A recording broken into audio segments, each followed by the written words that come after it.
ನಮಸ್ಕಾರ, ಸೋನಿ 9 ನ್ಯೂಸ್ಗೆ ಸ್ವಾಗತ. ನಾನು ಪ್ರಭಾವತಿ. ಮೊದಲಿಗೆ ಮುಖ್ಯಾಂಶಗಳು. ರಾಷ್ಟ್ರೀಯ ಸ್ವಯಂ ಸೇವಕ ಸಂಘ 100 ವರ್ಷ ಪೂರೈಸಿರುವುದು ಹಾಗೂ ವಿಜಯದಶಮಿ ಉತ್ಸವದ ಅಂಗವಾಗಿ ನಗರದಲ್ಲಿ ಸಂಘದ ಸ್ವಯಂ ಸೇವಕರಿಂದ ಆಕರ್ಷಕ ಪಥಸಂಚಲನ ನಡೆಯಿತು. ಕರ್ನಾಟಕ ರಾಜ್ಯ ರೈತ ಸಂಘ ಕಾರ್ಮಿಕ ಸಂಘಟನೆಗಳ ಜಂಟಿ ಸಮಿತಿ ಬೀದರ್ ವತಿಯಿಂದ ಧರಣಿ ಸತ್ಯಾಗ್ರಹವನ್ನು ಹಮ್ಮಿಕೊಳ್ಳಲಾಯಿತು.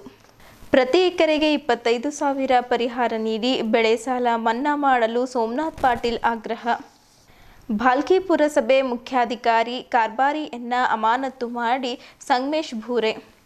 ಬೀದರ್ ನಗರದ ಶಿವನಗರ ದಕ್ಷಿಣ ಬಡಾವಣೆಯಲ್ಲಿ ಶ್ರೀ ಭವಾನಿ ಕಾಲನಿಯಲ್ಲಿ ಪ್ರತಿ ವರ್ಷದಂತೆ ಈ ವರ್ಷವೂ ಕೂಡ ಸಡಗರ ಸಂಭ್ರಮದಿಂದ ಗೋಧುಳ ಕಾರ್ಯಕ್ರಮ ನಡೆಯಿತು. ಕರ್ನಾಟಕ ಕಾರ್ಯನಿರತ ಪತ್ರಕರ್ತರ ಸಂಘದ ಚುನಾವಣೆಗೆ ಅಧಿಸೂಚನೆ ಪ್ರಕಟಣ. ಸಂವಿಧಾನ ಶಿಲ್ಪಿ ಡಾಕ್ಟರ್ ಬಿ.ಆರ್. ಅಂಬೇಡ್ಕರ್ ಅವರ ಭಾವಚಿತ್ರಕ್ಕೆ ಪೂಜೆ ಸಲ್ಲಿಸಿ ಅಧಿಸೂಚನೆ ಹಾಗೂ ಸದಸ್ಯರ ಪಟ್ಟಿಯನ್ನು ಪ್ರಕಟಿಸಿ ಚುನಾವಣಾ ಪ್ರಕ್ರಿಯೆಗೆ ಚಾಲನೆ ಕೊಡಲಾಗಿದೆ. ಶ್ರೀ ಸಿದ್ದರಾಮೇಶ್ವರ ಆಯುರ್ವೇದಿಕ್ ವೈದ್ಯಕೀಯ ಕಾಲೇಜಿಗೆ ಪ್ರಶಸ್ತಿ ಪ್ರದಾನ. ಮುರಳೀಧರ್ ಎಕ್ಲಾರ್ಕರ್ ಅವರಿಗೆ ಸಾರಿಗೆ ಸಚಿವ ರಾಮಲಿಂಗಾರೆಡ್ಡಿ ಅವರು ಪ್ರಶಸ್ತಿ ಪ್ರದಾನ ಮಾಡಿದ್ದರು. ಸುದ್ದಿಯ ವಿವರಗಳು. ರಾಷ್ಟ್ರೀಯ ಸ್ವಯಂ ಸೇವಕ ಸಂಘ 100 ವರ್ಷ ಪೂರೈಸಿರುವುದು ಹಾಗೂ ವಿಜಯದಶಮಿ ಉತ್ಸವದ ಅಂಗವಾಗಿ ನಗರದಲ್ಲಿ ಸಂಘದ ಸ್ವಯಂ ಸೇವಕರಿಂದ ಆಕರ್ಷಕ ಪಥಸಂಚಲನ ನಡೆಯಿತು.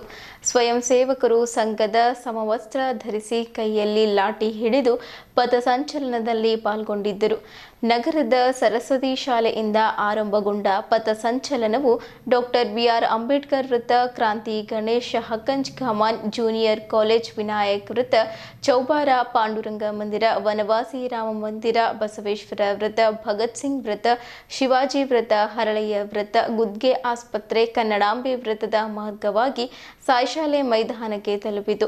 ಪಥಸಂಚಲನದ ಅಂಗವಾಗಿ ನಗರದ ಪ್ರಮುಖ ವೃತ್ತಗಳಲ್ಲಿ ಭಗವಾ ಧ್ವಜ, ಕೇಸರಿ ಬಂಟಿಂಗ್ಸ್ಗಳನ್ನು ಕಟ್ಟಲಾಗಿತ್ತು. ನಗರದ ಪ್ರಮುಖ ಬೀದಿಗಳಲ್ಲಿ ರಂಗೋಲಿಯಿಂದ ಅಲಂಕರಿಸಲಾಗಿತ್ತು. ಪಥಸಂಚಲನ ಹಾದು ಹೋಗುವಾಗ ಸಾರ್ವಜನಿಕರು ಸ್ವಯಂ ಸೇವಕರ ಮೇಲೆ ಹೂಮಳೆಗೈದರು. ಭಾರತ್ ಮಾತಾ ಕಿ ಜೈ ಎಂದು ಘೋಷಣೆ ಹಾಕಿದರು. ಸಂಘದ ಉತ್ತರ ಕರ್ನಾಟಕದ ಸಾಮಾಜಿಕ ಸಾಮರಸ್ಯ ವೇದಿಕೆಯ ಪ್ರಾಂತ್ಯ ಸಹ ಸಂಯೋಜಕ ಶ್ರೀಧರ್ ಜೋಶಿ ಅವರು ಮಾತನಾಡಿ, ಸಂಘದಲ್ಲಿ ವ್ಯಕ್ತಿ ಗುರುವಲ್ಲ, ಸಂಘಕ್ಕೆ ಭಗವಾ ಧ್ವಜವೇ ಗುರು. ರಾಷ್ಟ್ರ ನಿರ್ಮಾಣ ಕಾರ್ಯದಲ್ಲಿ ತೊಡಗಿಸಿಕೊಂಡಿರುವವರ ಸಂಘವು ಭಾರತೀಯ ಮೌಲ್ಯಗಳ ಆಧಾರದ ಮೇಲೆ ಬಲಿಷ್ಠ ಭಾರತದ ನಿರ್ಮಾಣಕ್ಕಾಗಿ ನಿರಂತರವಾಗಿ ಶ್ರಮಿಸುತ್ತಿದೆ. ವಿದ್ಯಾರ್ಥಿ ಕ್ಷೇತ್ರದಲ್ಲಿ ಎಬಿವಿಪಿ, ಧರ್ಮದ ಕ್ಷೇತ್ರದಲ್ಲಿ ವಿಎಚ್ಪಿ, ಶಿಕ್ಷಣ ಕ್ಷೇತ್ರದಲ್ಲಿ ವಿದ್ಯಾಭಾರತಿ, ಕಾರ್ಮಿಕರ ಕ್ಷೇತ್ರದಲ್ಲಿ ಮಜ್ದೂರ್ ಸಂಘ, ಹೀಗೆ ಎಲ್ಲ ಕ್ಷೇತ್ರಗಳಲ್ಲಿ ಸಂಘವು ಕೆಲಸ ಮಾಡುತ್ತಿದೆ ಎಂದು ಹೇಳಿದ್ದರು. ಶತಾಬ್ದಿ ಸಂಭ್ರಮದಲ್ಲಿ ರಾಷ್ಟ್ರೀಯ ಸ್ವಯಂ ಸೇವಕ ಸಂಘವು ಹಿಂದೂ ಸಮಾಜವನ್ನು ಜಾಗೃತಿಗೊಳಿಸುವುದು, ಯುವ ಜನತೆಯಲ್ಲಿ ದೇಶಭಕ್ತಿ ಮೂಡಿಸುತ್ತಿದೆ. ನಾವೆಲ್ಲ ಒಂದೇ ಎಂಬ ಭಾವನೆ ಮೂಡಿಸುವುದರ ಜೊತೆಗೆ ಅಖಂಡ ಭಾರತ ನಿರ್ಮಾಣದ ಸಂಕಲ್ಪದೊಂದಿಗೆ ಕೆಲಸ ಮಾಡುತ್ತಿದೆ ಎಂದರು. ಸಂಘವು ನಡೆದು ಬಂದ ಹಾದಿ ಸುಲಭವಾಗಿರಲಿಲ್ಲ. ಬಹಳಷ್ಟು ಕಷ್ಟಗಳನ್ನು ಎದುರಿಸಿದೆ. ಹೋರಾಟಗಳ ಮೂಲಕ ವಂದೇ ಮಾತರಂ, ಭಾರತ್ ಮಾತಾ ಕಿ ಜೈ, ಗರ್ವ ಸೇ ಕಹೋ ಹಮ್ ಹಿಂದೂ ಹೈ ಎಂದು ಹೇಳುತ್ತಾ ಜನರಲ್ಲಿ ಜಾಗೃತಿ ಮೂಡಿಸುತ್ತಿದೆ. ಅನೇಕ ಹೋರಾಟಗಳ ಮೂಲಕ ಕನ್ಯಾಕುಮಾರಿಯಲ್ಲಿ ವಿವೇಕಾನಂದರ ಸ್ಮಾರಕ, ಅಯೋಧ್ಯೆಯಲ್ಲಿ ರಾಮ ಮಂದಿರ, ರಾಮ್ ಸೇತು, ಅಮರನಾಥ್ ಯಾತ್ರೆ, ತಿರುಪತಿ ದೇವಸ್ಥಾನ, ಧರ್ಮಸ್ಥಳ ದೇವಸ್ಥಾನದ ಉಳಿವಿಗೆ ಹೋರಾಟದ ಮೂಲಕ ನ್ಯಾಯ ಪಡೆದುಕೊಂಡಿರುವುದು ಸಂಘದ ಶಕ್ತಿ ಎಂದು ತಿಳಿಸಿದ್ದರು.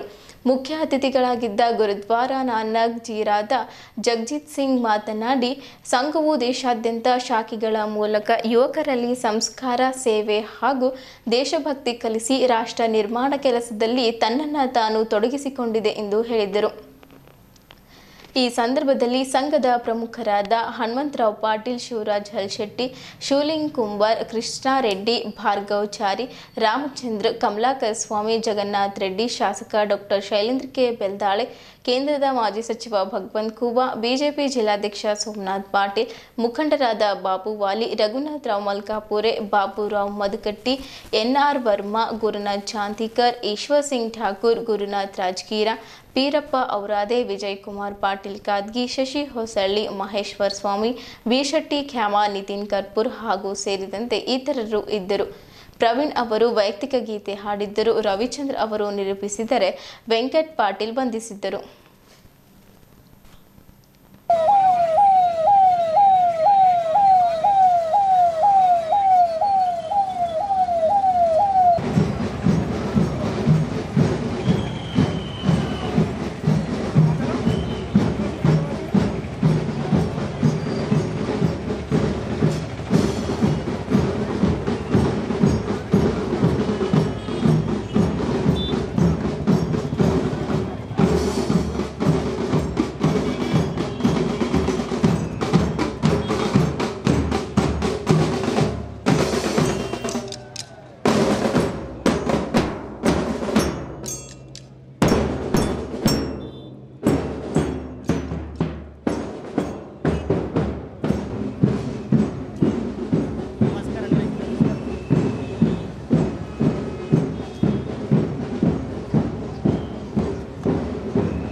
ಎಲ್ಲಿ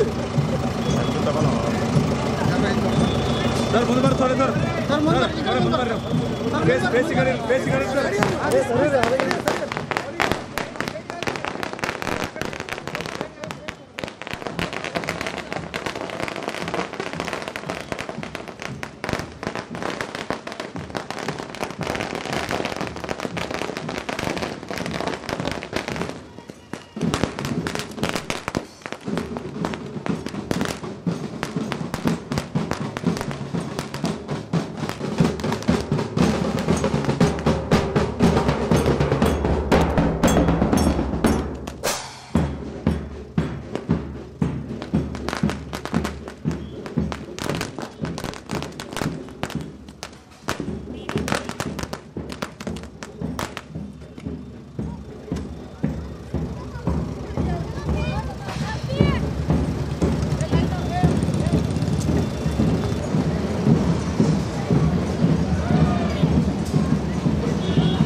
नमस्ते सदा वत्सले मातृभूमे नमस्ते सदा वत्सले मातृभूमे सुखं वर्धितोऽहं महामंगले पुण्यभूमे नमस्ते नमस्ते प्रभो शक्तिमन् हिंदुरा शुभामाशिषं देहि तत्पूर्तये कारये वयं श्रीकृतज्ञस्वनन्दाये समुद्रशनिश्रेयसस्यैकमुग्रं परं साधनं नाम वीर। मंच पे उपस्थित हनुमंतराव पाटिल जी, शिवराज हलशेट्टी जी, श्रीधर जोशी जी और सारे स्वयंसेवक कार्यकर्ता को मेरा प्रणाम। आरएसएस के 100 वर्ष पर होने के इस उत्सव पे आप सबके बीच उपस्थित हों। संघ ने पिछले एक शताब्दी में सेवा, संस्कार और राष्ट्र भक्ति के माध्यम से करोड़ों जीवनों को दिशा दी है। मुझे ये जान के बहुत खुशी है आरएसएस की 80,000 से अधिक शाखाएं पूरे भारत में है। मैं सभी स्वयंसेवक और कार्यकर्ता को 100 वर्ष की यात्रा पे हार्दिक शुभकामनाएं देता हूं। जय हिंद। ಇವತ್ತು ನಾವು ಒಂದು ಸಂಘಟನೆಯನ್ನ ಪ್ರಾರಂಭ ಮಾಡ್ತೀವಿ। 14-15 ಜನ, ಒಂದು 8-10 ಮಂದಿ ಸಣ್ಣ ಸಣ್ಣ ಬಾಲಕರು, ಒಂದು 5-6 ಮಂದಿ ಡಾಕ್ಟರ್ ಜಿಯವರಿಗಿಂತ ದೊಡ್ಡವರು, ಇಷ್ಟೇ ಮಂದಿಗೆ ಒಂದು 17 ಜನ ಸೇರಿ ಸ್ಥಾಪನೆ ಮಾಡಿದಂಥ ಒಂದು ಸಂಘಟನೆ ಇವತ್ತು ಇಡೀ ಜಗತ್ತಿನಾದ್ಯಂತ ಅತ್ಯಂತ ಸ್ವಯಂ ಸೇವಾ ಅತಿ ದೊಡ್ಡ ಸಂಘಟನೆ ವಿಶ್ವದ್ದು ಅನ್ನಂತ ಹೇಳಬೇಕಾದ್ರೆ ಅದು ಎಷ್ಟು ಗಟ್ಟಿಯಾಗಿರಬೇಕು. ಅವತ್ತು ಅವರು ಆ ಊರಿದಂಥ ಬೀಜ ಇವತ್ತು ಜಗತ್ತಿನಾದ್ಯಂತ ವಿಸ್ತಾರ ಆಗಿದೆಯಲ್ಲ. ಆದರೆ ಡಾಕ್ಟರ್ ಹೆಡ್ಗೇವಾರ್ ಅದನ್ನು ಸ್ಥಾಪನೆ ಮಾಡಬೇಕಾದ್ರೆ ಯೋಚನೆ ಮಾಡಿದ್ರು, ಈ ದೇಶವನ್ನು ಬದಲು ಮಾಡಬೇಕು ಅಂತ ಅಂದ್ಕೊಂಡು ಇದನ್ನು ಅವರು ಸ್ಥಾಪನೆ ಮಾಡಿದರು. ಹಾಗಿದ್ರೆ ಯಾಕೆ ಮಾಡಿದ್ರು ಅಂತ ನಾವು ಸ್ವಲ್ಪ ಯೋಚನೆ ಮಾಡ್ಲಿಕ್ಕೆ ಹೊರಟ್ರೆ, ಸಂಘವನ್ನ ಸ್ಥಾಪನೆ ಮಾಡಿರೋ ಉದ್ದೇಶವೇ ಈ ದೇಶವನ್ನ ಪರಮ ವೈಭವದ ಸ್ಥಿತಿಗೆ ತಗೊಂಡು ಹೋಗಬೇಕು. ಹಾಗಾದ್ರೆ ಏನು ಕಲ್ಪನೆ ಇದು? ಇದು ಹಿಂದೂ ರಾಷ್ಟ್ರ ಅನ್ನುವಂಥ ನಂಬಿಕೆ, ರಾಷ್ಟ್ರೀಯತೆಯ ಕಲ್ಪನೆಯನ್ನ ಪ್ರತಿಯೊಬ್ಬ ಭಾರತೀಯನಲ್ಲಿ ತರಬೇಕು. ರಾಷ್ಟ್ರೀಯತೆ ಅಂದ್ರೆ ಏನು? ದೇಶ, ನ್ಯಾಷನಾಲಿಟಿ, ಇದೆಲ್ಲವೂ ಯಾವ ರಾಷ್ಟ್ರೀಯತೆಗೆ ಸರಿಯಾದ ಶಬ್ದಗಳಲ್ಲ. ದೇಶ ಅಂದ್ರೆ ಒಂದು ಪರಿಧಿ ಒಳಗೆ ಇರ್ತಕ್ಕಂಥ ಎಲ್ಲ ಜನಗಳಿದೆಲ್ಲ, ಅದು ಒಂದು ದೇಶ. ನ್ಯಾಷನಾಲಿಟಿನೂ ಇದನ್ನೇ ಹೇಳ್ತದೆ. ಆದರೆ ರಾಷ್ಟ್ರೀಯತೆ ಅಂದ್ರೆ ಏನು? ಬೀದರ್ ಜಿಲ್ಲಾ ಉಸ್ತುವಾರಿ ಕಾರ್ಯಾಲಯದ ಬಳಿ ಕರ್ನಾಟಕ ರಾಜ್ಯ ರೈತ ಸಂಘ ಕಾರ್ಮಿಕ ಸಂಘಟನೆಗಳ ಜಂಟಿ ಸಮಿತಿ ಬೀದರ್ ವತಿಯಿಂದ ಧರಣಿ ಸತ್ಯಾಗ್ರಹವನ್ನು ಹಮ್ಮಿಕೊಳ್ಳಲಾಯಿತು. ಬೀದರ್ ಜಿಲ್ಲೆಯನ್ನು ಅತಿವೃಷ್ಟಿ ಜಿಲ್ಲೆಯನ್ನಾಗಿ ಘೋಷಿಸಿ ಪ್ರತಿ ಎಕರೆಗೆ ₹30,000 ಹಾಗೂ ಪ್ರತಿ ಹೆಕ್ಟೇರ್ ಭೂಮಿಗೆ 60,000ರಂತೆ ಪರಿಹಾರ ನೀಡಬೇಕು. ರೈತರ ಸಹಕಾರಿ ಸಂಘಗಳು, ಸಹಕಾರಿ ಬ್ಯಾಂಕು ಹಾಗೂ ಇತರೆ ಬ್ಯಾಂಕುಗಳ ಸಾಲವನ್ನು ಮನ್ನಾ ಮಾಡಬೇಕು. ರೈತರಿಗೆ ಸಾಲ ವಸೂಲಾತಿಯ ನೋಟಿಸ್ ಅನ್ನ ಕೊಡುವುದು ನಿಲ್ಲಿಸಬೇಕು. ಬಿಎಸ್ಎಸ್ಕೆ ಸಹಕಾರಿ ಸಕ್ಕರೆ ಕಾರ್ಖಾನೆಯನ್ನ ಪುನರ್ ಆರಂಭಿಸುವುದು ಮತ್ತು ನಿವೃತ್ತಿ ಹೊಂದಿದ ನೌಕರರ ಉಪದಾನ ಹಣ ₹38 ಕೋಟಿ ಕೊಡುವುದು. ಕಾರ್ಖಾನೆ ನೌಕರರ ಸಂಬಳ ಬಾಕಿಯನ್ನ ಬಿಡುಗಡೆ ಮಾಡುವುದು. ನಾರಂಜ ಸಹಕಾರಿ ಸಕ್ಕರೆ ಕಾರ್ಖಾನೆಯ ಚುನಾವಣೆಯ ವಿರುದ್ಧ ತಂದಿರುವ ತಡೆ ಆಜ್ಞೆಯನ್ನ ತೆಗೆದುಗೊಳಿಸಿ ಚುನಾವಣೆ ಮಾಡಿ ಕಾರ್ಖಾನೆಯನ್ನ ಪ್ರಾರಂಭಿಸಬೇಕೆಂದು ಮುಖಂಡರಾದ ಮಲ್ಲಿಕಾರ್ಜುನ ಸ್ವಾಮಿ ಮಾತನಾಡುತ್ತಾ ಹೇಳಿದ್ದರು. ಈ ಎಲ್ಲ ಬೇಡಿಕೆಗಳನ್ನು ಒತ್ತಾಯಿಸಿ ದಿನಾಂಕ 12/10/2025ರಂದು ಡಾಕ್ಟರ್ ಬಾಬಾ ಸಾಹೇಬ್ ಅಂಬೇಡ್ಕರ್ ವೃತ್ತದ ಹತ್ತಿರದ ಪ್ರವಾಸಿ ಮಂದಿರದ ಹೊರಗಡೆ ಧರಣಿ ಸತ್ಯಾಗ್ರಹ ನಡೆಸಲಾಯಿತು. ರೈತರು ಮತ್ತು ರೈತ ಕಾರ್ಮಿಕರು ಭಾಗವಹಿಸಿದ್ದರು. ಸಂಯುಕ್ತ ಕಿಸಾನ್ ಮೋರ್ಚಾದ ಸಭೆಯನ್ನುದ್ದೇಶಿಸಿ ಮಾರುತಿ ಬೌದ್ಧೆ, ಚಂದ್ರಶೇಖರ್ ಪಾಟೀಲ್, ವಿನಯ್ ಮಾಳ್ಗೆ, ಮಹೇಶ್ ಕೋರ್ನಾಳ್ಕರ್, ಮಲ್ಲಿಕಾರ್ಜುನ ಸ್ವಾಮಿ, ಬಾಬುರಾವ್ ಹೊನ್ನ ಮತ್ತಿತರರು ಮಾತನಾಡಿದ್ದರು. ಈ ಸಂದರ್ಭದಲ್ಲಿ ಮಲ್ಲಿಕಾರ್ಜುನ ಸ್ವಾಮಿ, ನಜೀರ್ ಅಹಮದ್ ಚೊಂಡಿ, ಮಾರುತಿ ಬೌದ್ಧೆ, ಕೊಂಡಿಬಾರಾವ್ ಪಾಂಡ್ರೆ, ಶೀಲಾ ಸಾಗರ್, ಶಾಂತಮ್ಮ ಮೂಲ್ಗೆ, ಬಾಬುರಾವ್ ಹೊನ್ನ, ಪ್ರಭು ಸಂತೋಷ್ಕರ್, ಎಂಡಿ ಶಫಾಯತ್ ಅಲಿ, ಸಂತೋಷ್ ಕುಮಾರ್ ಎಸ್ ಗುದ್ಗೆ, ಸೂರ್ಯಕಾಂತ್, ನಾಗಶೆಟ್ಟೆಪ್ಪ ಲಂಜವಾಡಿ, ಕಾಶಿನಾಥ್ ಭೂರೆ ಸೇರಿದಂತೆ ಇತರರು ಉಪಸ್ಥಿತರಿದ್ದರು. ಹೋರಾಟ ಗೆಲ್ಲುವವರೆಗೆ ಹೋರಾಟ, ಎಲ್ಲಿವರೆಗೆ ಹೋರಾಟ, ಗೆಲ್ಲುವವರೆಗೆ ಹೋರಾಟ. ಭಾರತ್ ಮಾತಾ ಕಿ ಜೈ, बोलो ಭಾರತ್ ಮಾತಾ ಕಿ ಜೈ. ಬರಲಿ ಒಗ್ಗಟ್ಟಿರಲಿ, ಏನೇ ಬರಲಿ ಒಗ್ಗಟ್ಟಿರಲಿ. ರಾಜ್ಯಕ್ಕಾಗಿ ಹೋರಾಟ, ನ್ಯಾಯಕ್ಕಾಗಿ ಹೋರಾಟ, ರಾಜ್ಯಕ್ಕಾಗಿ ಹೋರಾಟ, ಏನೇ ಬರಲಿ ಒಗ್ಗಟ್ಟಿರಲಿ, ಏನೇ ಬರಲಿ ಒಗ್ಗಟ್ಟಿರಲಿ. ಸಂಯುಕ್ತ ಕಿಸಾನ್ ಮೋರ್ಚಾ ಸಂಘಕ್ಕೆ ಜಯವಾಗಲಿ, ಕರ್ನಾಟಕ ರಾಜ್ಯ ರೈತ ಸಂಘಕ್ಕೆ ಜಯವಾಗಲಿ. ಇದಕ್ಕೆ ಇಂಥ ನಮ್ಮದು ಬಿಕಟ ಪರಿಸ್ಥಿತಿ ಒಳಗೆ ನಮ್ಮ ರೈತರದೆಲ್ಲ ಇಂಥ ಪರಿಸ್ಥಿತಿ ಬಂದು ಕರ್ಜದಾಗೆಲ್ಲ ನಾವು ಸಾಯ್ತಾ ಇದ್ದೇವೆ. ನಾವೇನು ಬೆಕ್ಕಿ ಬೇಡಲ್ಲವರಿಗೆ, ನಮಗೆ ಮೂಲಭೂತ ನಮಗೇನು ನಾವು ಬೆಳೆದಿದ್ದ ಮಾಲಿಗೆ ಭಾವ ಸಿಗ್ಬೇಕು, ಭಾವ ಸಿಗ್ಲಾದ ಕಾರಣ ನಾವು ನುಕ್ಸಾನ್ದಾಗಿದ್ದೆವು. ಅದು ಈ ವರ್ಷ ಮತ್ತು ಅತಿ ವರ್ಷದಿಂದ ಪೂರ ಬೆಳೆ ಏನಂತಂದ್ರೆ ಹಾಳಾಗಿ ಹೋಗಿದ್ದಾವ. ಇಂಥ ಹೇಳಿ ನಮಗೆ ಭಾವ ಫಿಕ್ಸ್ ಮಾಡಿರಿ. ನಮ್ಮ ಶುಗರ್ ಫ್ಯಾಕ್ಟ್ರಿಗಳು ಏನಂತಂದ್ರೆ ಇದ್ದಿದ್ದು ಚಾಲು ಇದ್ದಿನ ಸಹಿತ ಈಗ ಮತ್ತು ಬಂದ್ ಮಾಡೋ ಪರಿಸ್ಥಿತಿಗೆ ಬಂದವ. ಮೊದಲೇ BSSK ಬಂದದ ಮತ್ತು ಈಗ NSSK ಕೂಡ ಸ್ಟೇ ಬಂದದ. 2 ಶುಗರ್ ಫ್ಯಾಕ್ಟ್ರಿ ಬಂದಾದ್ಮೇಲೆ ಉಳಿದನೇ 2 ಜಿಲ್ಲಾ ತುಂಬ ಎಲ್ಲ ಕಬ್ಬದ. ಆ ಕಬ್ಬಿಗೆ ರೇಟ್ ಕೂಡ MSP ಕಾನೂನು ಬದ್ಧ ಕೊಡಲಾರ್ದೇ ಸುಮ್ಮ ಓವರಾಲ್ ಡಿಕ್ಲೇರ್ ಮಾಡ್ತಾ ಇರೋದ್ರಿಂದ ನಮ್ಮದು ಫ್ಯಾಕ್ಟ್ರಿದವ್ರು ಕಬ್ಬು ಒಯ್ತಾ ಇಲ್ಲ, ಒಯ್ದರೂ ಭಾವ ಕೊಡ್ತಾ ಇಲ್ಲ. ಹಿಂದಿಂದ ನಿಮಗೆ ಭಾವ ಕೊಡ್ತೇವೆ ಅಂತ ಕಬ್ಬು ಒಯ್ಲತ್ತಾರ, ಆಮೇಲೆ ನಮಗೆ ರೊಕ್ಕ ಸರಿಯಾಗಿ ಕೊಡ್ತಾ ಇಲ್ಲ. ಅದಕ್ಕೆ ನಮ್ಮದು ಬೇಡಿಕೆ ಇದು ನಾವು ಸ್ಟೇಜ್ ತಯಾರು ಮಾಡಿದ್ದೆ. ಅದಕ್ಕೆ ನಮ್ಮ ಹೋಗಿದ ಬೆಳೆ ಹಾನಿ ಪರಿಹಾರ ಕೊಡ್ರಿ. ಒಂದನೇ ಮಾತು, ಬೀದರ್ ಜಿಲ್ಲೆ ಕಲ್ಯಾಣ ಕರ್ನಾಟಕ ಸಂಪೂರ್ಣ ಮಳೆಯಿಂದ ಎಲ್ಲ ರೈತರ ಬೆಳೆಗಳ ಹಾನಿಯಾಗಿವೆ. ತಕ್ಷಣದಲ್ಲಿ ಸರ್ಕಾರ ನಮ್ಮ ಎಲ್ಲ ರೈತರದು ಎಲ್ಲ ಥರದ ಸಾಲವನ್ನು ಮನ್ನಾ ಮಾಡಬೇಕು. ಅದೇ ರೀತಿ ಓಬೆರಾಯನ್ ಕಾಲದ ಪರಿಹಾರ ಕೊಡ್ತೀನಿ ಅಂತ ಸರ್ಕಾರ ಹೇಳ್ತಾ ಇದೆ. ಇವತ್ತಿನ ವೈಜ್ಞಾನಿಕವಾಗಿ ನಮಗೆ ಕನಿಷ್ಠ ನಾವು ಲಾಗೋಡಿ ಒಂದು ಹೆಕ್ಟ್ರಿಗೆ 60,000ಕ್ಕಿಂತ ಮೇಲ್ಪಟ್ಟು ಬರ್ತದೆ. ಅದಕ್ಕೆ ಒಂದು ಹೆಕ್ಟ್ರಿಗೆ 60,000 ರೂಪಾಯಿ ಪರಿಹಾರ ಕೊಡಬೇಕು. ಆಮೇಲೆ ಕಾರ್ಖಾನೆಗಳು ಕಬ್ಬಿನ ಬೆಲೆ ನಿಗದಿಪಡಿಸಿ ಕಾರ್ಖಾನೆಗಳನ್ನು ಚಾಲೂ ಮಾಡಬೇಕು. ಯಾಕಂದ್ರೆ ಪ್ರತಿ ವರ್ಷ ಕ್ರಷಿಂಗ್ ಮಾಡೋದು, ಆಮೇಲೆ ನಂತರ ರೈತರಿಗೆ ರೇಟ್ ಕೊಡ್ತಾಯಿಲ್ಲ. ಅದಕ್ಕೆ ನಮಗೆ ಎಲ್ಲಿ ಮಹಾರಾಷ್ಟ್ರದಾಗ ವರ್ಕೌಟ್ ಆಯ್ತದ ಅಥವಾ ಬಿಜಾಪುರ ಐತಿ ಎಲ್ಲಿ ಹೋಗ್ತಾವ ಅಲ್ಲಿ ಕೊಡ್ತೀವಿ. ನೀವು ಮೊದಲಿಗೆ ಫ್ಯಾಕ್ಟ್ರಿ ಬೆಲೆ ನಿಗದಿ ಮಾಡಿ ಕಾರ್ಖಾನೆ ಪ್ರಾರಂಭಿಸಬೇಕು. ಮತ್ತು ಏನು ರೈತರದೆಲ್ಲ ನಮ್ಮ BSSK ಕಾರ್ಖಾನೆ ಪ್ರಾರಂಭಿಸಬೇಕು. ಯಾವ ರೀತಿ ಮಾಡ್ತಿರೋ ಗೊತ್ತಿಲ್ಲ, ಮಾಡಿಸ್ಬೇಕು. ಅಥವಾ ಎಲ್ಲ ಕೋಆಪ್ರೇಟಿವ್ ಬ್ಯಾಂಕಿನ ಏನು ಶುಗರ್ ಫ್ಯಾಕ್ಟ್ರಿಗಳು ಒನ್ ಟೈಮ್ ಸೆಟ್ಲ್ಮೆಂಟ್ ಮಾಡಿ ಸಾಲದಲ್ಲಿ ಕಟೌತಿ ಮಾಡಿ ಕಾರ್ಖಾನೆಗಳನ್ನು ಉಳಿಸಿ ರೈತರಿಗೆ ಬೆಲೆ ಹೆಚ್ಚಿ ಕೊಡ್ತಕ್ಕಂಥದ್ದು ಮಾಡಬೇಕು. ಮತ್ತು ನಮ್ಮ ಏನು ನರೇಗಾ ಯೋಜನೆ ಹಳ್ಳಿಯಲ್ಲಿ ಸಣ್ಣ ಪುಟ್ಟ ಕೆಲಸಗಳಾಗ್ತೀವಿ, ಹೊಲಕ್ಕೆ ಹೋಗೋದು ಹಾದಿ ಇರ್ತೀವಿ, ಇದು ಎಲ್ಲ ಸರ್ಕಾರ 1 ವರ್ಷ 2 ವರ್ಷ ಆಯ್ತು ಬಂದ್ ಮಾಡಿದೆ. ಕೂಡಲೇ ನಮ್ಮ ಹಳ್ಳಿಗಳಲ್ಲಿ ನರೇಗಾ ಚಾಲೂ ಆಗಬೇಕು. ಮೊನ್ನೆ ಹುಲಸೂರು ತಾಲೂಕದವರು ದನಗಳದು ಕೊಟ್ಟಿಗೆ ಕಟ್ಕೊಂಡು ರೈತರು ಅಲ್ಲಿ ಪಂಚಾಯತ್ ಮುಂದೆ ಸ್ಟ್ರೈಕ್ ಕೂಡಂತ ನೌಬತ್ತು ಬಂದಿದೆ.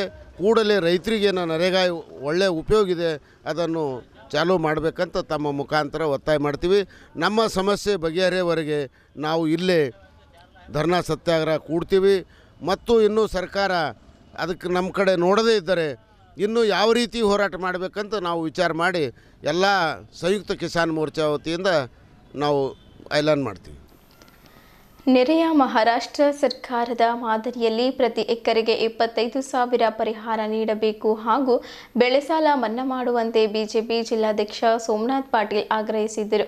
ನಗರದ ಜಿಲ್ಲಾ ಪತ್ರಿಕಾ ಭವನದಲ್ಲಿ ಸುದ್ದಿಗೋಷ್ಠಿ ಉದ್ದೇಶಿಸಿ ಮಾತನಾಡಿರುವ ಅವರು, ಮಹಾರಾಷ್ಟ್ರದಲ್ಲಿ ಸುರಿದ ಭಾರೀ ಮಳೆಯಿಂದಾಗಿ ಹಾನಿಗೊಳಗಾದ ರೈತರಿಗೆ ಪ್ರತಿ ಹೆಕ್ಟರ್ಗೆ 48,000 ರೂಪಾಯಿ ಪರಿಹಾರ ನೀಡುತ್ತಿದೆ.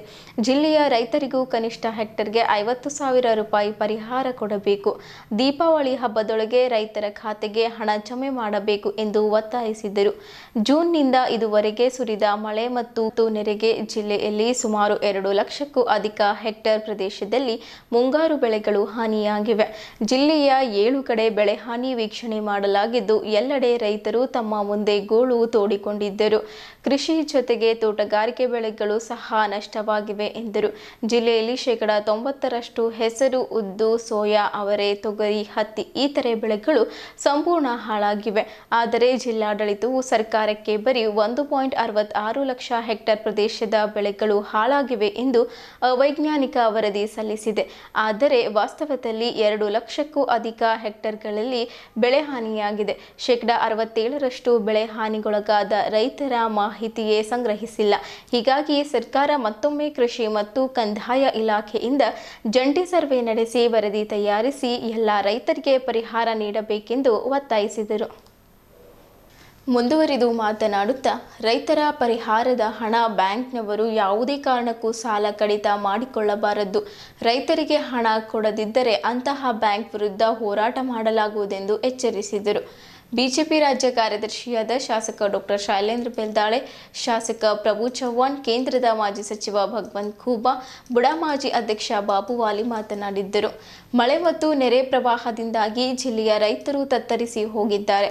ಬೀದರ್ ಅತಿವೃಷ್ಟಿ ಜಿಲ್ಲೆಯನ್ನಾಗಿ ಘೋಷಣೆ ಮಾಡಬೇಕು ಎಂದು ಅವರ ಶಾಸಕ ಪ್ರಭು ಚವ್ಹಾಣ್ ಸರ್ಕಾರಕ್ಕೆ ಆಗ್ರಹಿಸಿದ್ದರು. ರಾಜ್ಯದಲ್ಲಿ ಕುರ್ಚಿಗಾಗಿ ಕಿತ್ತಾಟ ನಡೆದಿದೆ. ರೈತರ ಬಗ್ಗೆ ಕಾಳಜಿ ತೋರುತ್ತಿಲ್ಲ. ರೈತ ವಿರೋಧ ಸರ್ಕಾರ ಇದಾಗಿದೆ. ಕಾಂಗ್ರೆಸ್ ಸರ್ಕಾರ ರೈತರ ಪರವಾಗಿಲ್ಲ. ಓಲೈಕೆ ರಾಜಕಾರಣ ಗ್ಯಾರಂಟಿ ಎಂದು ಹೇಳಿಕೊಂಡು ರೈತರನ್ನ ಕಡೆಗಣಿಸಿದೆ. ಬೆಳೆ ನಷ್ಟಕ್ಕೆ ಮಧ್ಯಂತರ ಪರಿಹಾರವನ್ನು ನೀಡಿಲ್ಲ.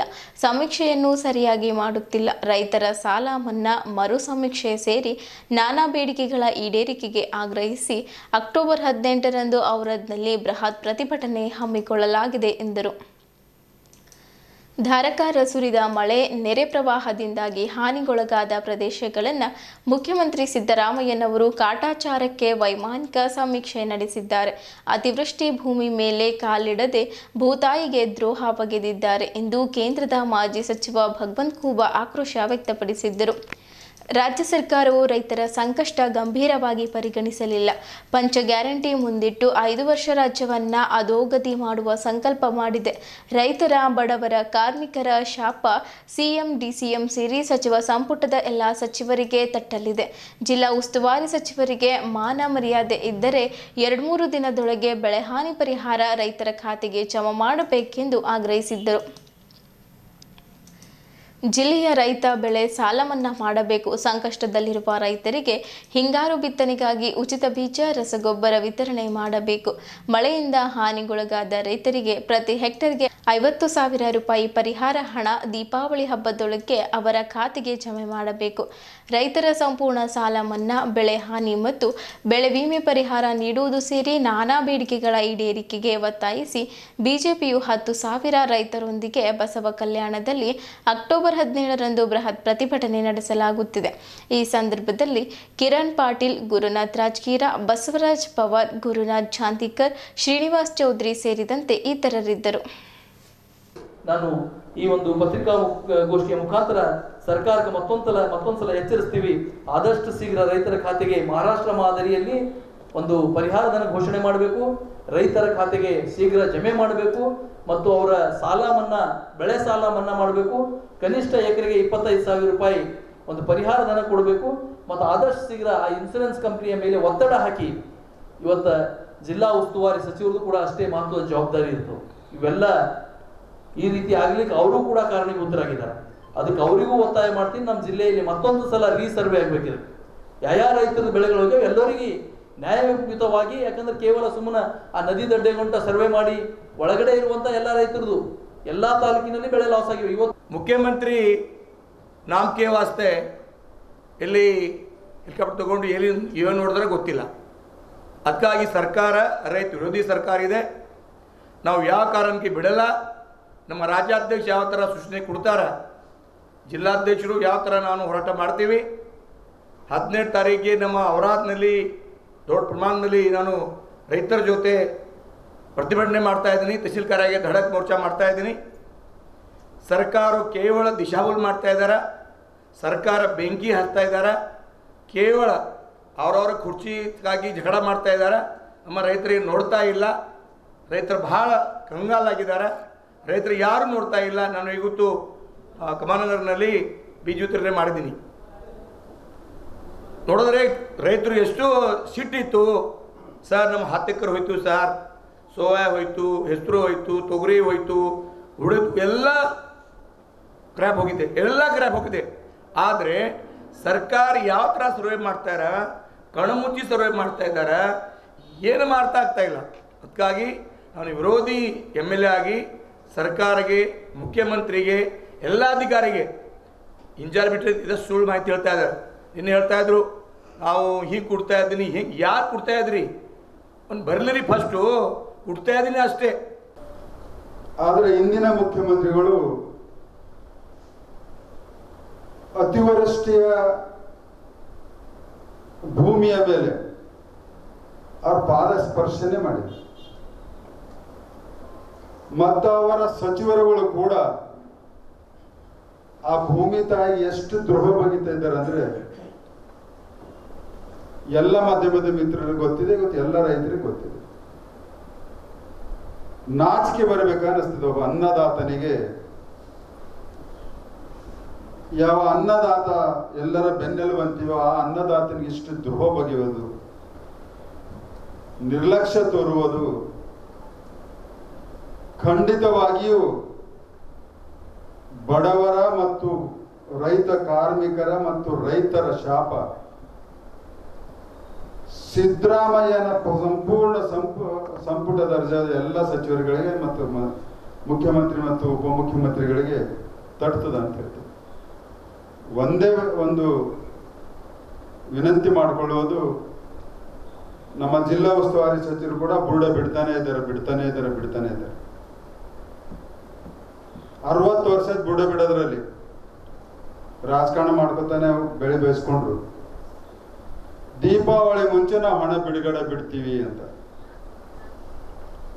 ಬೀದರ್ ಜಿಲ್ಲಾ ಉಸ್ತುವಾರಿ ಸಚಿವರೇ, ನಿಮ್ಗೆ ಏನಾದರೂ ಬೀದರ್ ಜಿಲ್ಲೆಯ ರೈತರ ಕಾಳಜಿ ಇದ್ರೆ, ನಿಮ್ಗೆ ಏನಾದರೂ ಮಾನ ಮರ್ಯಾದೆ ನಾಚಿಕೆ ಇದ್ರೆ ತಕ್ಷಣವಾಗಿ ಅರ್ಧ ಹಣವನ್ನ ರೈತರ ಖಾತೆಗೆ ಬಿಡು, ಗೊತ್ತಾ ನಾಳೆ ಒಳಗಡೆ. ರಾಜ್ಯ ಸರ್ಕಾರಕ್ಕೆ ಒತ್ತಾಯ ಮಾಡ್ತೀವಿ, ರೈತರ ಸಂಪೂರ್ಣ ಸಾಲ ಮನ್ನಾ ಮಾಡಬೇಕು. ಮತ್ತು ಏನು ಬೀಜ ವಿತರಣೆ, ಈ ದವಸ ಧಾನ್ಯ ಏನು ಕೊಡ್ತಾ ಇದ್ದೀರಿ ಅದನ್ನು ಉಚಿತವಾಗಿ ರೈತರಿಗೆ ಕೊಡ್ಬೇಕು. ಯಾಕಂದ್ರೆ ರೈತರ ಹತ್ರ ದಸರಾನೂ ಕರೆಕ್ಟ್ ಆಗಿಲ್ಲ ರೈತರದು. ಮುಂದೆ ದೀಪಾವಳಿ ಇದೆ, ದೀಪಾವಳಿನೂ ಉಲ್ಲಾಸಲಿಂದು ಮಾಡಂಗಿಲ್ಲ ಅವರು. ಯಾಕಂದ್ರೆ ರೈತರ ಹೊಲದಲ್ಲಿ ಬೆಳೆ ಸರಿ ಬೆಳೆದಿಲ್ಲ, ಭಾಳ ಮಳೆ, ಏನು ಕಷ್ಟ ಆದರೂ ನಮ್ಮ ರೈತರಿಗೆ ಪಾಪ. ಮಳೆ ಹೆಚ್ಚಾದರೂ ಕಷ್ಟ ಅವರಿಗೆ, ಮಳೆ ಕಡಿಮೆ ಆದ್ರೂ ಕಷ್ಟ, ಬರಗಾಲ ಬಂದ್ರೆ ಕಷ್ಟ, ಏನಾದರೂ ಕೂಡ ರೈತರಿಗೆ ಒಂದು ಕಷ್ಟ ನಮ್ಮ ದೇಶದಲ್ಲಿ, ನಮ್ಮ ರಾಜ್ಯದಲ್ಲಿ ಯಾವಾಗಲೂ ಎದುರಿಸ್ತಾರೆ. ಅದು ಆ ಸರ್ಕಾರ ಈ ಸರ್ಕಾರ ನಾನು ಮಾತಾಡ್ತಾ ಇಲ್ಲ, ಬಟ್ ಯಾವುದೇ ಹೆಚ್ಚಾದರೂ ಕೂಡ ರೈತರ ಮೇಲೆ ಸಂಕಷ್ಟ ಆಗ್ತದೆ. ಮತ್ತು ಜಿಲ್ಲೆಯ 2 ಸಚಿವರ ಒಂದೆರಡು ಉದಾಹರಣೆ, ಒಂದೆರಡು ಗದ್ದೆಗೆ ಹೋಗಿದ್ದಷ್ಟೇ ನಾನು ನೋಡಿದ್ದೀನಿ. ಬಟ್ ಇಡೀ ಜಿಲ್ಲೆಯಲ್ಲಿ ಅವರಿಬ್ಬರು ಸಚಿವರು ಪ್ರವಾಸ ಮಾಡಲಿಲ್ಲ. ಮತ್ತು ಅನುದಾನ ಏನು ಅವ್ರಿಗೆ 17,000, 8,500, 8,500 ಏನು 17,000 ಪ್ಲಸ್ ಏನು ಕೊಡ್ತಾ ಇದ್ದಾರೆ. ಇದು ಬಿಡಿ ಕಾಸು ಎದಕ್ಕೂ ಆಗಲ್ಲ. ಭಾಲ್ಕಿ ಪುರಸಭೆ ಮುಖ್ಯಾಧಿಕಾರಿ ಸಂಗಮೇಶ್ ಕಾರ್ಬಾರಿ ಅವರನ್ನು ಕೂಡಲೇ ಅಮಾನತು ಮಾಡಬೇಕೆಂದು ಯುವ ಕ್ರಾಂತಿ ಸಂಘಟನೆ ಜಿಲ್ಲಾಧ್ಯಕ್ಷ ಸಂಗಮೇಶ್ ಭೂರೆ ಒತ್ತಾಯಿಸಿದ್ದರು.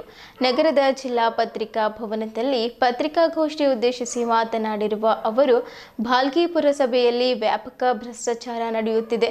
ಅಲ್ಲಿ ನಕಲಿ ದಾಖಲೆಗಳನ್ನು ಸೃಷ್ಟಿಸಿ ಜನರಿಂದ ಒಂದು ಖಾತೆಗೆ 40,000 ರಿಂದ 50,000 ಹಣ ಪಡೆದು ಎನ್ಎ ಲೇಔಟ್ ಇಲ್ಲದೆ ಅನಧಿಕೃತ ಖಾತೆಗಳನ್ನು ನೀಡುತ್ತಿದ್ದಾರೆ. ಈ ಅಧಿಕಾರಿ ಜನರಿಗೆ ಬಹಳ ತೊಂದರೆ ಕೊಡುತ್ತಿದ್ದಾರೆ. ಕಸ ವಿಲೇವಾರಿ ಮಾಡುವ ಟೆಂಡರ್ 1,65,00,000 ರೂಪಾಯಿ ಇದ್ದು, ಟೆಂಡರ್ನಲ್ಲಿ ಟೆಂಡರ್ ಮಾಡದೆ ತಮಗೆ ಬೇಕಾದವರನ್ನ ಕೊಟ್ಟು ದೊಡ್ಡ ಮಟ್ಟದಲ್ಲಿ ಹೇರಾಫೇರಿ ಭ್ರಷ್ಟಾಚಾರ ಮಾಡಿದ್ದಾರೆ. ಹಾಗೆ ಕಸ ವಿಲೇವಾರಿಗಾಗಿ ಬಕೆಟ್ಗಳ ಖರೀದಿಯಲ್ಲಿ ಸತತ ಸಾಕಷ್ಟು ರೂಪಾಯಿಗಳ ಅವ್ಯವಹಾರ ಮಾಡಿದ್ದಾರೆ. ಈ ಅಧಿಕಾರಿಯು ಬೀದಿ ದೀಪಗಳ ಬೋಗಸ್ ಬಿಲ್ ಸೃಷ್ಟಿ ಮಾಡಿ ಹಣ ಲಪಟಾಯಿಸಿದ್ದಾರೆ. ಹೀಗೆ ಭಾಲ್ಕಿ ಪುರಸಭೆಯ ಮುಖ್ಯಾಧಿಕಾರಿ ಸಂಗಮೇಶ್ ಕಾರ್ಬಾರಿ ಅವರು ತಮ್ಮ ಮನಬಂದಂತೆ ವರ್ತಿಸಿ ಭಾಲ್ಕಿ ಪುರಸಭೆಯಲ್ಲಿ ವ್ಯಾಪಕ ಭ್ರಷ್ಟಾಚಾರ ನಡೆಸಿದ್ದಾರೆ. ಭ್ರಷ್ಟಾಚಾರದ ಬಗ್ಗೆ ಕೇಳಲು ಹೋದರೆ ನಮ್ಮ ಮನೆಗಳನ್ನು ನೆಲಸಮ ಮಾಡುವುದಾಗಿ ಧಮಕಿ ಹಾಕುತ್ತಿದ್ದಾರೆ ಎಂದು ಆರೋಪಿಸಿದ್ದರು. ಒಂದು ಬಕೆಟ್ನ ದರ 70 ರಿಂದ 80 ರೂಪಾಯಿ ಆದರೆ ಇವರು ಒಂದು ಬಕೆಟ್ಗೆ 500 ರಿಂದ 1000 ರೂಪಾಯಿವರೆಗೆ ಬಕೆಟ್ನ ದರ ಬಿಲ್ ಮಾಡಿ ಹಣ ಎತ್ತಿದ್ದಾರೆ. ಆಮೇಲೆ ಸಾಕಷ್ಟು ಖಾತೆಗಳನ್ನು ಮಾಡುವ ಸಂದರ್ಭದಲ್ಲಿ 5 ಲಕ್ಷದವರೆಗೆ ಹಣದ ಬೇಡಿಕೆ ಇಟ್ಟಿದ್ದಾರೆ ಎಂದು ಈಗಾಗಲೇ ಸ್ವತಃ ಪುರಸಭೆಯ ಸದಸ್ಯರುಗಳೇ ಆರೋಪ ಮಾಡುತ್ತಿದ್ದಾರೆ. 2-3 ವರ್ಷಗಳಿಂದ ಸಾಮಾನ್ಯ ಸಭೆಯನ್ನ ಸಹ ನಡೆಸಿರುವುದಿಲ್ಲ. ಹಾಗೆ 14-15ನೇ ಹಣಕಾಸು ಯೋಜನೆ ಅಡಿಯಲ್ಲಿ ಸಹ ಯಾವುದೇ ಕೆಲಸ ಮಾಡದೆ ಬೋಗಸ್ ಬಿಲ್ಗಳನ್ನು ಎತ್ತಿದ್ದಾರೆ. ಹಾಗೆ ಭಾಲ್ಕಿ ನಗರೋತ್ಥಾನ ಯೋಜನೆಯಡಿಯಲ್ಲಿ 1,50,00,000 ಬೀದಿ ದೀಪಗಳ ಸಲುವಾಗಿ ಟೆಂಡರ್ ಆಗಿದೆ ಮತ್ತು 3 ವರ್ಷಗಳ ಕಾಲ ಇದರ ಭಾಲ್ಕಿ ನಗರದಲ್ಲಿ ಬೀದಿ ದೀಪಗಳು ಹಾಳಾದರೆ ಅದರ ನಿರ್ವಹಣೆ ಟೆಂಡರ್ ಇಲ್ಲದೆ ಆಗಿರುತ್ತೆ. ಅದಕ್ಕೆ ಅವರೇ ಜವಾಬ್ದಾರರು. ಆದರೆ ಈಗಾಗಲೇ ಈ ಮುಖ್ಯ ಅಧಿಕಾರಿ ಮೇಲೆ ಕ್ರಮ ವಹಿಸುವಂತೆ ಜಿಲ್ಲಾಧಿಕಾರಿಗಳಿಗೆ ಮನವಿ ಸಲ್ಲಿಸಲಾಗಿದೆ. ಆದರೂ ಯಾವುದೇ ಪ್ರಯೋಜನ ಆಗಲಿಲ್ಲ. ಕಾರ್ಬಾರಿ ಹಿಂದೆ ಜಿಲ್ಲಾ ಉಸ್ತುವಾರಿ ಸಚಿವ ಈಶ್ವರ್ ಖಂಡ್ರೆ ಅವರ ಕೈ ಇದೆ.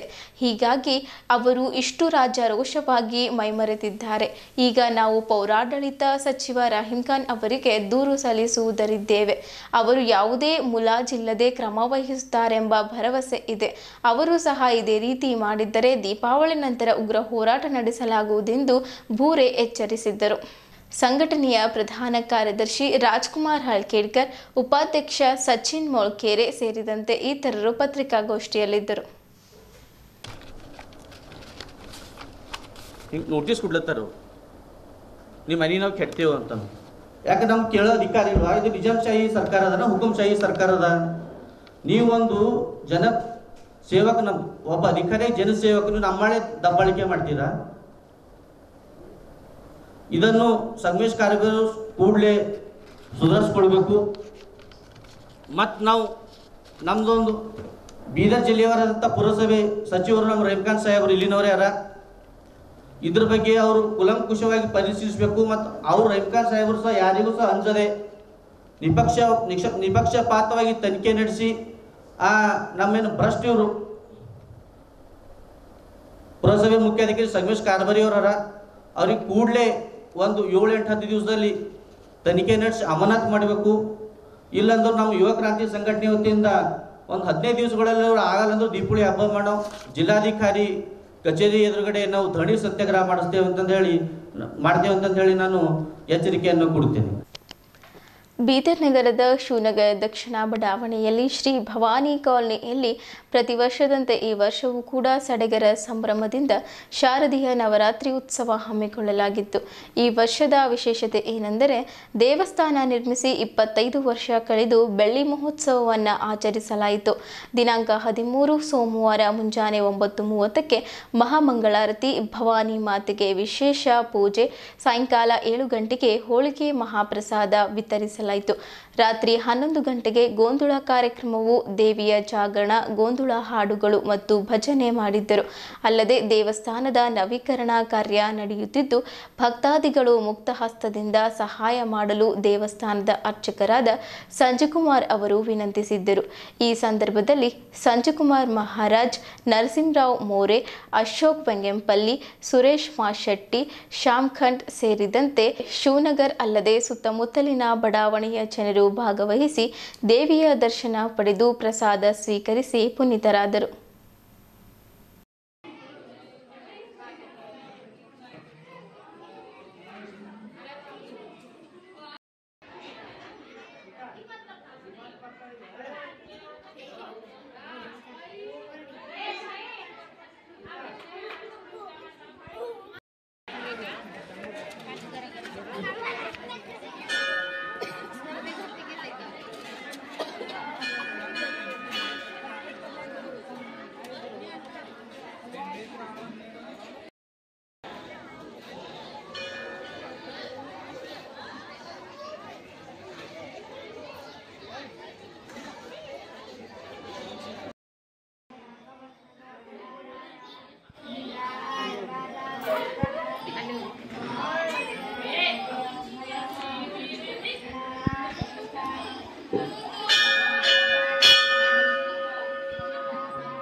मंदिर भवानी मंदिर ये 2001 में ओपन हो गया था। आज 25 साल पूरा होने के बाद आज बड़ा उत्सव मना रहे हैं।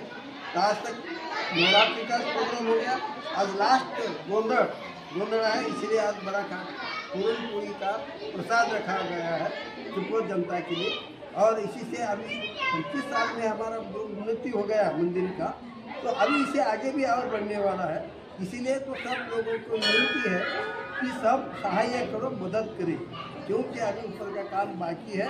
ये आपका उत्सव है, बहुत बढ़िया है, आप लोगों का सहयोग है, सहयोग मिला करके तो यहाँ तक पहुँच रहे हैं। अभी हम आपसे प्रार्थना करते हैं कि आगे भी आप सहायता करके मदद करिए और अपना काम, हमारा काम पूरा करें। भवानी काली भवानी माता का शारदीय नवरात्रि का महोत्सव के बाद अंतिम दिवस गोंडल प्रोग्राम रखा गया है। पूरन पोली का जवन है, सभी भक्तों से विनती की जाती है ऐसी बहुत से बहुत लोग आकर प्रसाद ग्रहण करें, माता का अनुग्रह प्राप्त करें।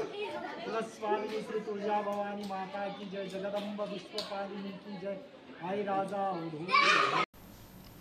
ಕರ್ನಾಟಕ ಕಾರ್ಯನಿರತ ಪತ್ರಕರ್ತರ ಸಂಘದ ಬೀದರ್ ಜಿಲ್ಲಾ ಘಟಕದ ಜಿಲ್ಲಾ ಚುನಾವಣಾ ಅಧಿಕಾರಿ ಕಚೇರಿಯನ್ನು ಬೀದರ್ ನಗರದ ವಾರ್ತಾ ಮತ್ತು ಸಾರ್ವಜನಿಕ ಸಂಪರ್ಕ ಇಲಾಖೆಯ ಕಚೇರಿಯ ಮೊದಲ ಮಹಡಿಯಲ್ಲಿ ಚಾಲನೆ ನೀಡಲಾಗಿದೆ.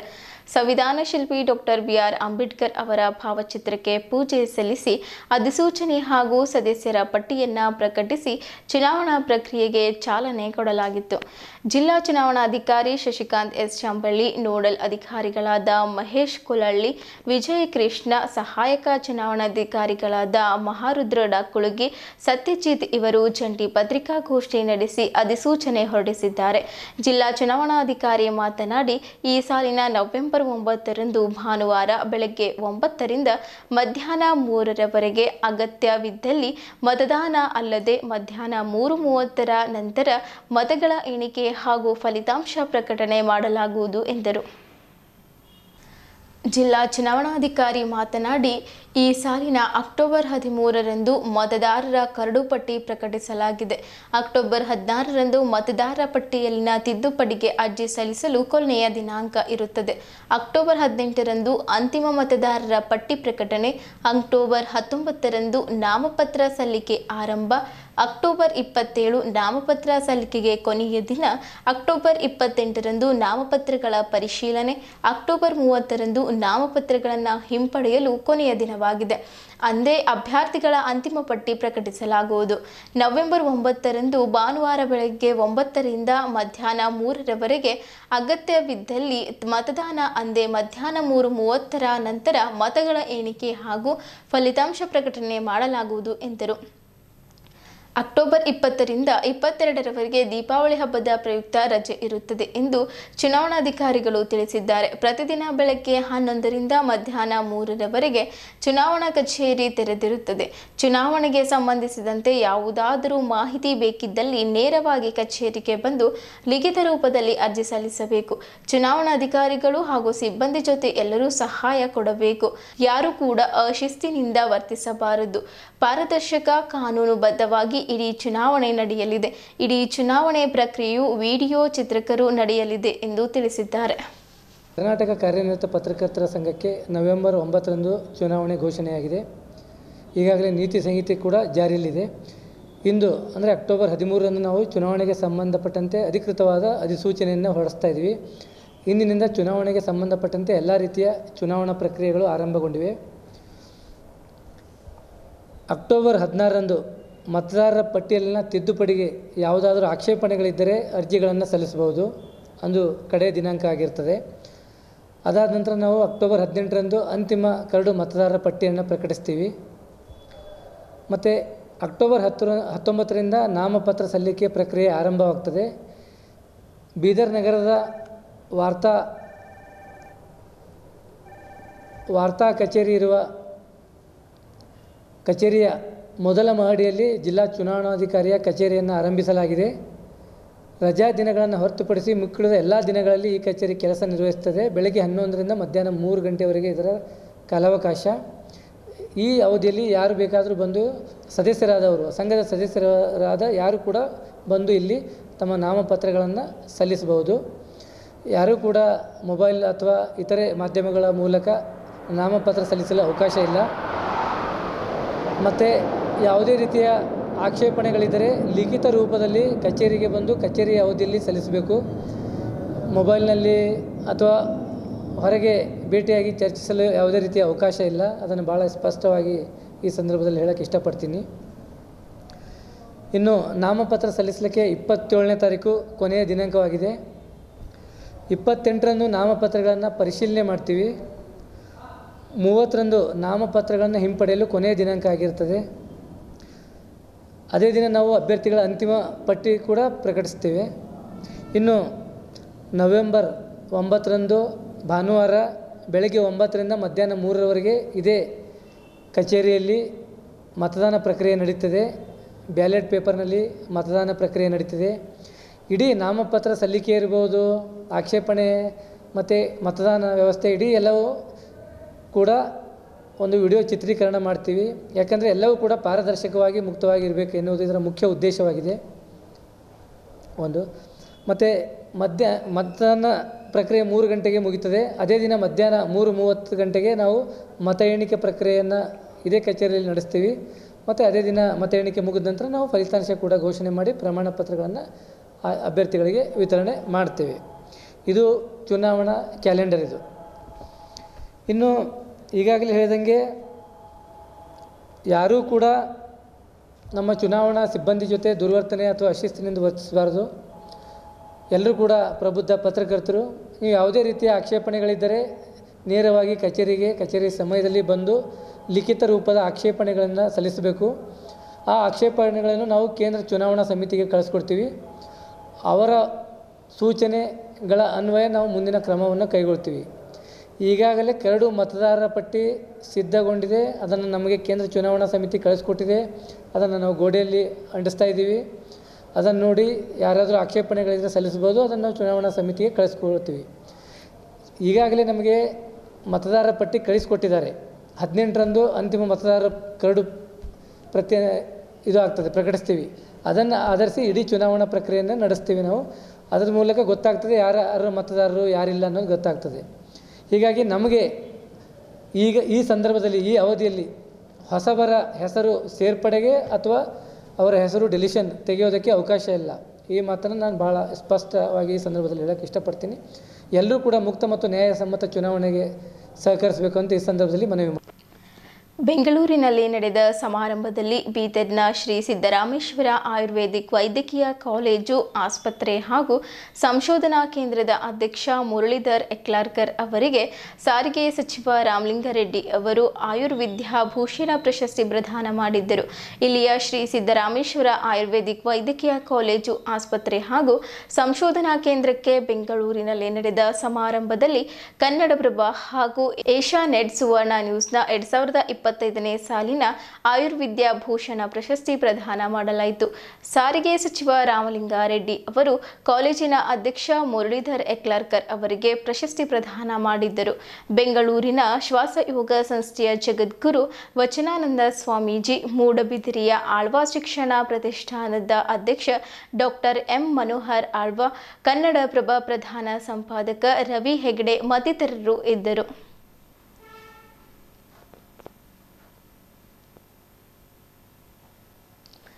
ಇಲ್ಲಿಯವರೆಗೂ ಸುದ್ದಿ ಕೊಟ್ಟಿದ್ದು ನಾನು ಪ್ರಭಾವತಿ. ಮುಂದಿನ ಸುದ್ದಿಯೊಂದಿಗೆ ಮತ್ತೆ ಭೇಟಿಯಾಗೋಣ. ವಂದನೆಗಳು.